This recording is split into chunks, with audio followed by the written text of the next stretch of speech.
বেশ অনেকগুলো উইকেন্ড পর আজকে একদম ফুল টাইম পাইতেছি আমি বাসায়। লাস্ট উইকেন্ডও বাড়িতে গেছিলাম।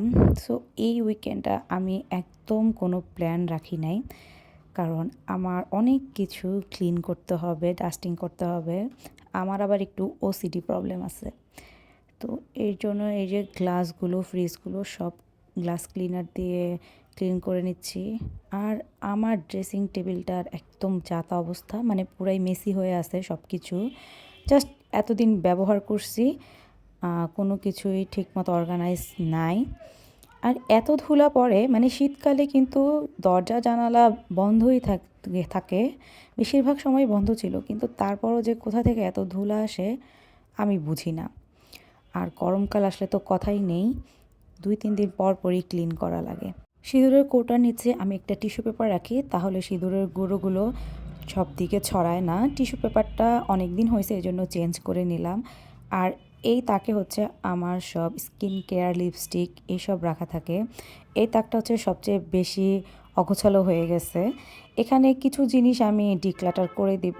কিছু লিপস্টিক আছে যেগুলো আমি এখন আর তেমন ব্যবহার করি না, হয়তো সেগুলো ব্যবহার করতে করতে এখন শুকায় গেছে, অথবা এসব জিনিসের তো একটা শেলফ লাইফ থাকে, সেটা শেষ হয়ে গেছে।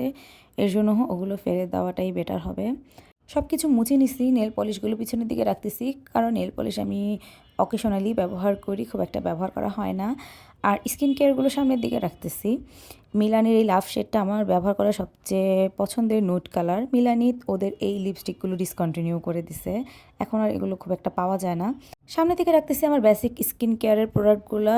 আমার এভরিডে এগুলো ইউজ করা হয়, সানস্ক্রিন, টোনার, সিরাম, ময়শ্চারাইজার। আর আমি এই 11 নাম্বার সাইজের টিপটাই বেশি ইউজ করি, তাই বাকি টিপগুলো ভিতরে রেখে দিলাম। আর এখানে থাকে আমার body mist, perfume, lotion, serum এইসব।